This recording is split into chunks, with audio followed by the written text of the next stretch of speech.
There's a truth no one talks about. Not openly, not without backlash, and certainly not without consequences. But you've seen glimpses of it. You've felt the strange tension, the lingering eye contact, the emotional availability where it shouldn't be. Let me ask you what really goes on beneath the surface of a married woman's mind. When her needs go unmet, her emotions go ignored, and her desire for connection grows louder than her vows. This is not about blame, it's about awareness. Because if you walk through the world as a grounded, self-possessed man, sooner or later, she'll find you. Not because you pursued her, but because your energy feels like something she's been starving for. Certainty, stillness, depth, and the kind of attention that doesn't come from desperation, but from calm power. Today you'll face the dark truth about married women, not the stereotype, not the fantasy, but the emotional reality no one dares to say out loud. And as a Stoic man, you must see it clearly, because when you understand this truth, you protect your peace, you preserve your power, and most importantly, you don't become her escape from a life she refuses to fix. So if you're ready to hear what most won't say and face what most are too blind to see, let's begin with the first silent signal that reveals far more than her words ever will.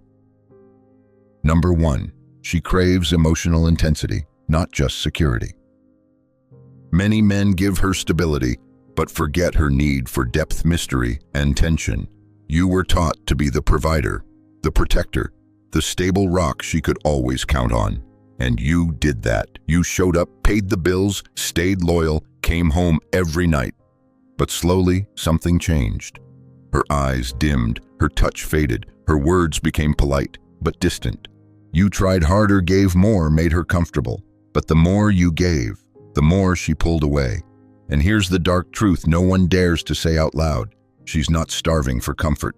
She's starving for intensity, for emotional voltage, for mystery, for the feeling of being cracked open, not by chaos, but by a man whose presence can shake her soul without ever raising his voice. Because here's what most men miss. Comfort is not the same as connection. She needed the house, yes, the ring, the plans, but what she secretly longs for, and would never admit aloud, is a man who never becomes predictable, who can look her in the eyes after 10 years and still make her stomach turn with a single glance, who remains a mystery not because he hides, but because he evolves, because his depth is layered like a still ocean with dark currents underneath. She needs to feel that.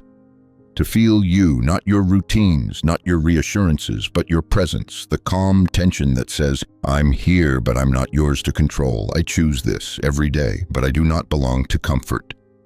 Most married men become soft, not in the body, but in the soul. They lose their edge, their curiosity, their polarity. They become predictable, and predictability in time becomes invisible. And when a woman no longer feels your energetic presence, she stops responding. Not because she stopped loving you, but because there's nothing left to respond to. Marcus Aurelius wrote, "You have power over your mind, not outside events. Realize this and you will find strength. You cannot control her cravings, but you can control the energy you bring into the space. Do you walk into the room with purpose, with gravity, with a fire in your eyes that says you are still expanding, still dangerous in the best way? Or do you walk in like a man who has already given all he is ever going to give? This isn't about dominance, it's about vitality. A woman craves aliveness. She wants to feel something again. And if you've stopped growing, if your world is all routine and no mystery, then don't be surprised when she seeks that feeling elsewhere. Not always in another man, but in fantasy, in distance, in silence. You gave her security. Now give her something deeper. The kind of presence that never softens into passivity. You don't need to become someone else. You need to return to who you were before the routines, before the safety, before the slow death of mystery. The man who didn't just protect her, but shook her with depth, with restraint, with energy so stable. It made her want to surrender, not because she was told to, but because she couldn't help it. That's what she craves. Not chaos, not comfort, but the intensity of a man whose fire never dims. Even when the house is quiet and the kids are asleep and the dishes are clean. Number 2, when comfort becomes emotional starvation. The routine of marriage often leaves her feeling unseen and untouched. At first, she loved the rhythm, the slow mornings, the scent of coffee, the way you folded her into your arms without words. She called it safety. She called it love. And for a while it truly was. But something crept in, something neither of you spoke about. The thrill faded, not because of betrayal, not because of failure, but because the edge dulled. And this is where men misunderstand women the most. They believe that once they've won her, the fire no longer matters. But here's the truth. A woman never stops wanting to feel chosen. Not once, not sometimes, but again and again, especially when she doesn't say it. Because she's not a statue you conquer. She's a symphony, and the moment you stop listening, you stop hearing the music. So she walks through the house in silence, picks up socks, answers emails, smiles on schedule.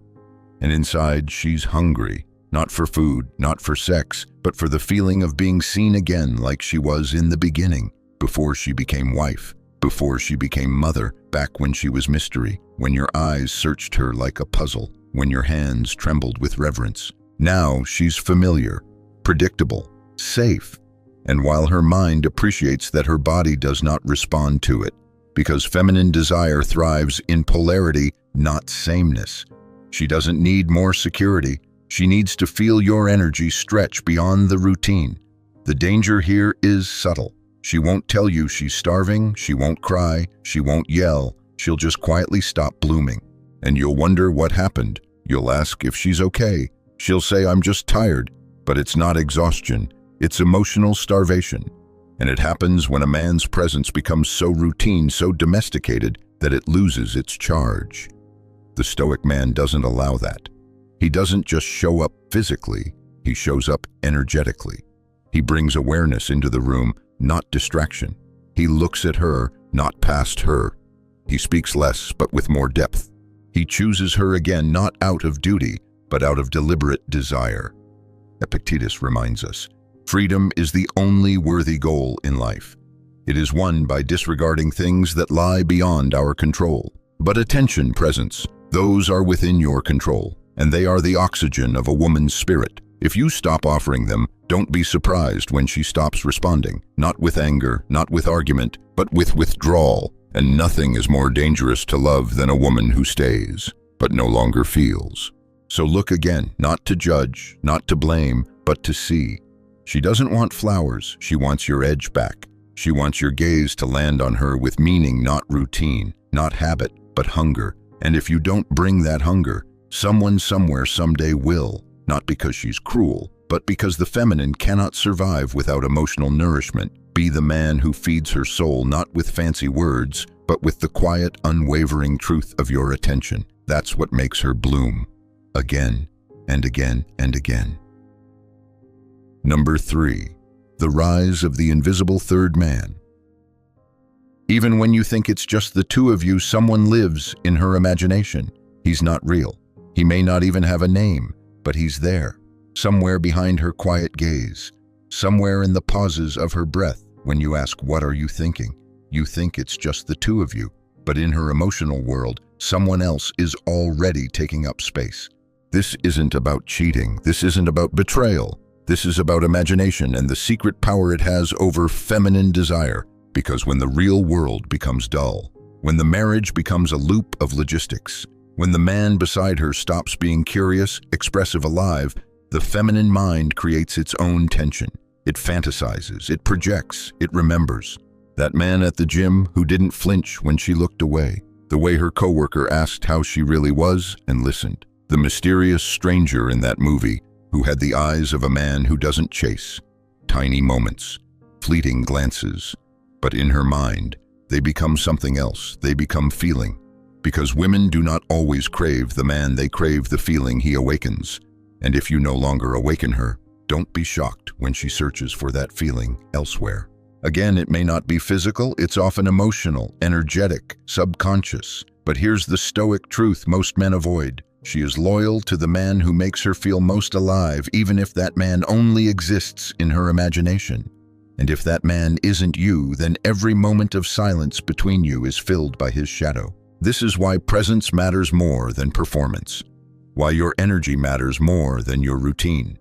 Because the moment she feels you've stopped evolving, the moment your words lose texture, your eyes lose mystery, your touch loses contrast, that's when she begins constructing the third man. He's confident, grounded, silent but felt, present but unattached, and even if he only lives in her mind, he becomes a standard you can no longer meet, unless you return to who you once were. Marcus Aurelius said, "It is not death that a man should fear, but he should fear never beginning to live." So ask yourself, have you stopped living, stopped deepening, stopped surprising her? Because when you stop, she doesn't fight you, she simply shifts inward, toward the man who might understand her more, see her more, feel her more deeply. He may not exist, but if her body reacts to the idea of him, you've already lost more than you realize. So what's the answer? It's not fear, it's not accusation, it's presence.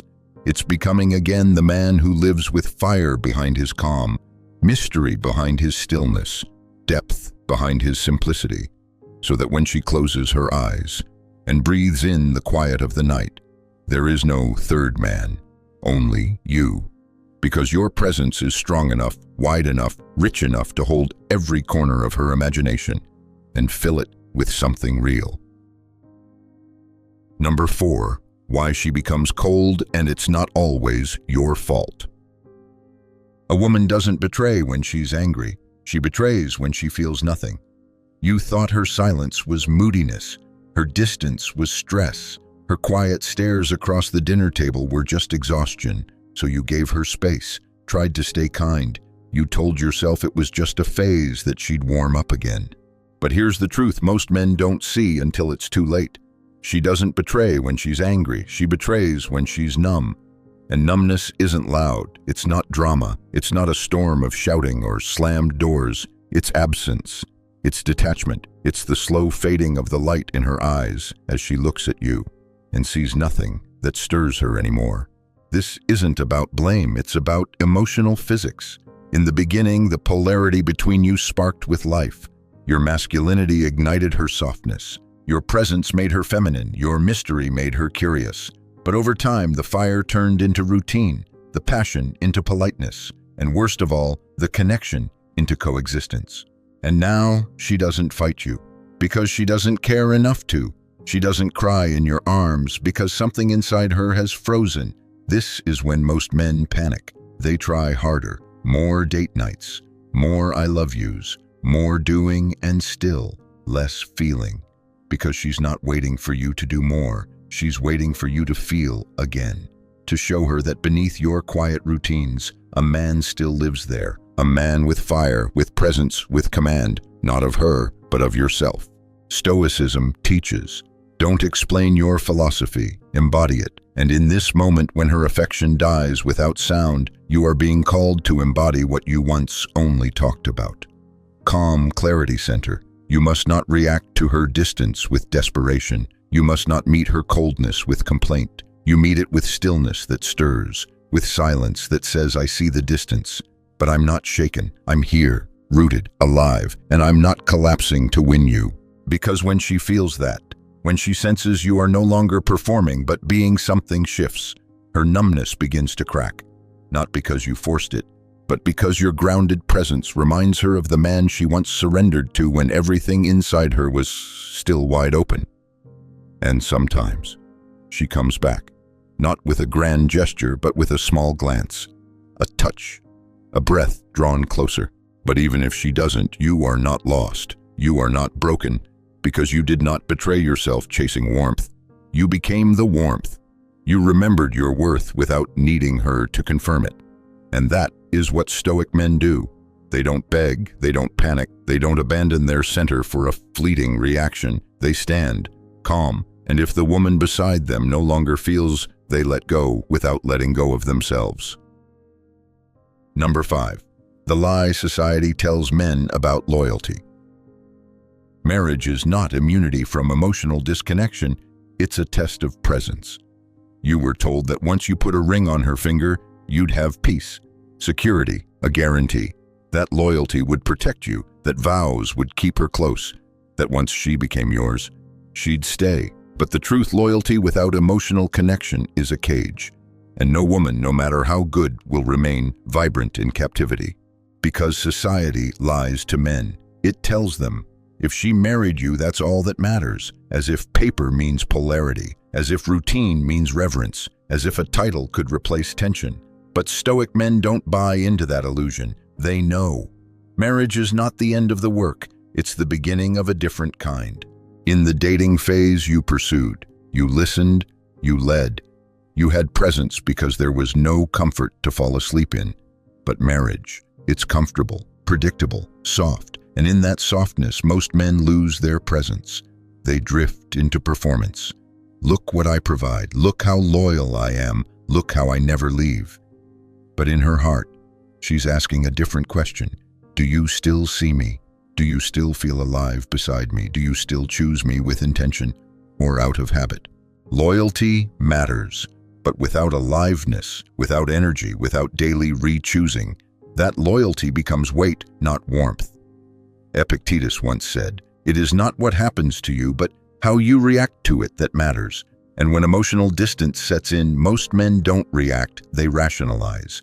They say, she's tired, she's overwhelmed, it's just a phase. And maybe it is, but maybe it's a slow death, a drift she can't name, a suffocation she doesn't speak of.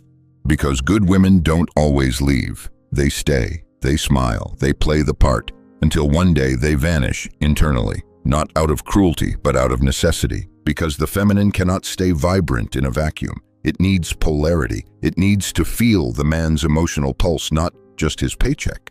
So what does the Stoic man do? He doesn't panic. He doesn't accuse. He returns not to her, but to himself. He revisits his edge, his vitality, his depth, not to win her back, but because that's who he is. That's what he forgot.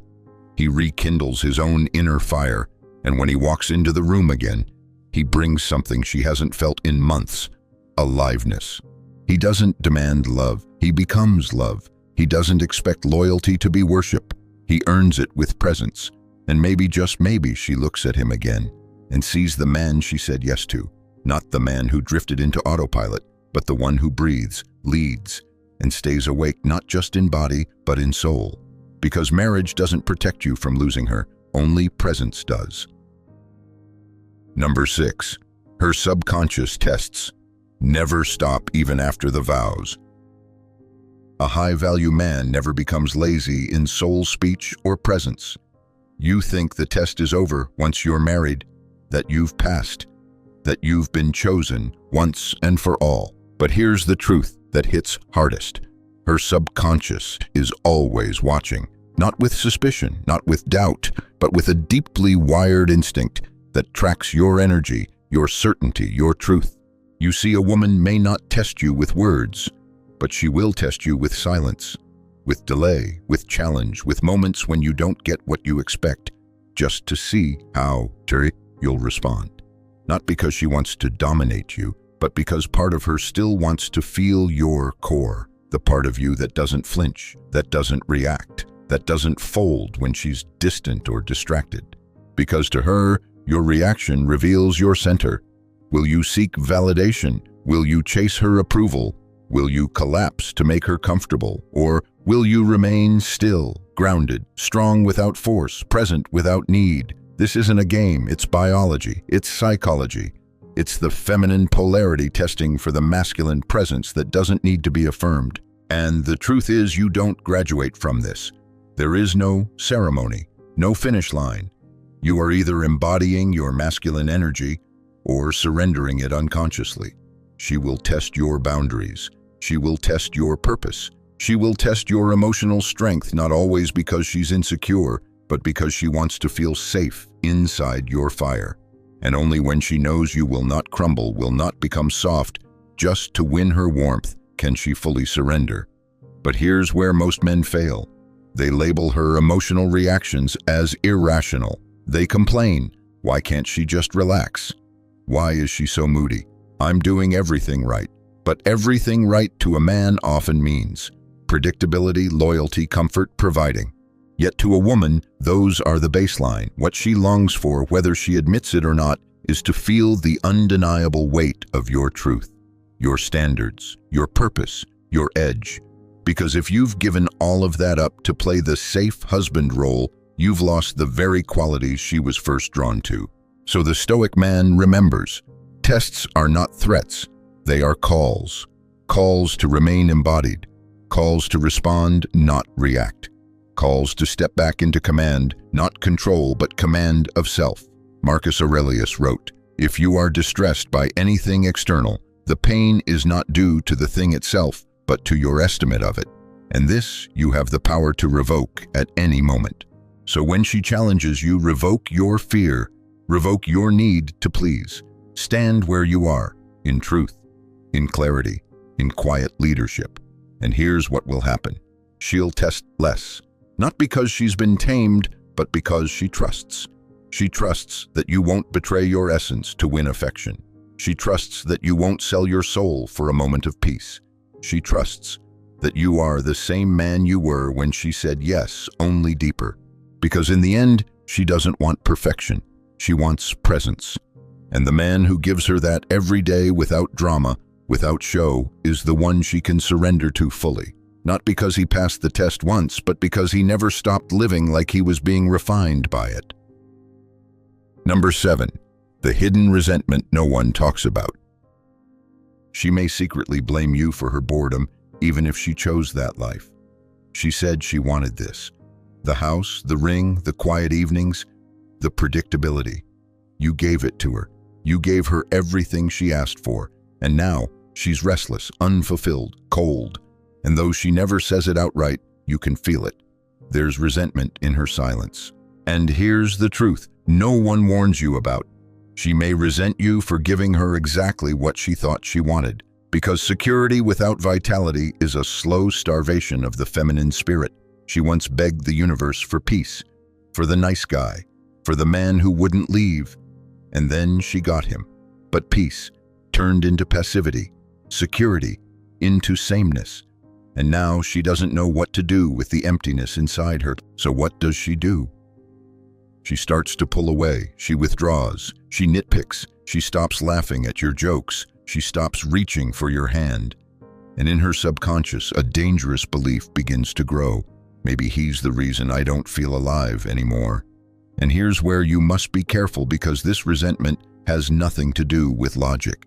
It's not about what's fair. It's not about what's true. It's about energy, about how the absence of polarity feels like the absence of love. Even if nothing technically went wrong. You didn't hurt her, you didn't cheat, you didn't abandon. You were just neutral. And neutrality breeds emotional extinction, because women don't fall out of love from pain. They fall out of love from nothingness. And the worst part, she doesn't even know it's happening. She just feels herself drifting, blaming, avoiding, creating tension where none exists just to feel something. Now here's the mistake most men make in this phase. They try to fix it. They buy gifts, plan vacations, say all the right things. But what she truly needs, what she's unconsciously starving for, is not more attention. It's your transformation. She needs to feel you rising again, not for her, but for yourself. She needs to feel the man who wasn't neutral, the man who had standards, the man who was bold, unapologetic, focused, alive, not the man who rearranged his entire identity to become safe. Marcus Aurelius once said, "Waste no more time arguing about what a good man should be. Be one." And in this moment, being a good man doesn't mean pleasing her. It means leading yourself, holding your frame, reclaiming your edge. Because when she sees you reigniting your mission, your curiosity, your discipline, your stillness, she won't say it aloud, but part of her will sigh in relief. There he is. I didn't know how much I missed him. The man who didn't need her to feel whole. The man who didn't need to perform to feel loved. The man who brought presence into every room, not apology. That's the man she was drawn to. That's the man who made her feel something. And if you reclaim that man not for her validation, but because your soul requires it, her resentment won't have anything left to feed on. Because you'll no longer be a mirror of her disappointment, you'll be a mirror of her forgotten desires. And once that happens, her eyes will change again, not out of obligation, but out of hunger. Number 8, How Stoic men protect their energy in a crumbling bond. The answer isn't control. It's awareness, detachment, and conscious strength. When things start to fall apart, most men go into overdrive. They grasp, they cling, they negotiate for affection like it's a contract to be renegotiated, but not the Stoic man. He sees the signs, the distance, the emotional withdrawal, the tension that no longer erupts in argument because silence has taken its place. And yet he does not panic because he knows the moment you abandon your center, you lose everything. He understands that not all relationships are meant to be saved, but every moment is an opportunity to preserve one thing above all: his energy. You see, most men trade their vitality for security, their clarity for comfort. They stay in situations that no longer feed them, trying to resurrect what already died, not in body, but in spirit. But the Stoic man remembers what Marcus Aurelius taught. The happiness of your life depends upon the quality of your thoughts. And so he protects his mind, his emotional space, his sense of inner peace, not by shutting her out, not by becoming cold, but by stepping into detachment, not indifference, but freedom from emotional slavery. He no longer plays the boy begging to be loved. He becomes the man who loves wisely, and that means, if she's gone, he lets her go. If she's silent, he listens to the silence without rushing to fill it. If she tests, he does not over-explain. He does not plead. He lets his stillness speak, and in doing so, something remarkable happens. She feels the weight of his absence even while he's still present, because he's no longer available for chaos, no longer reactive, no longer the emotional sponge for her storms. He's chosen sovereignty.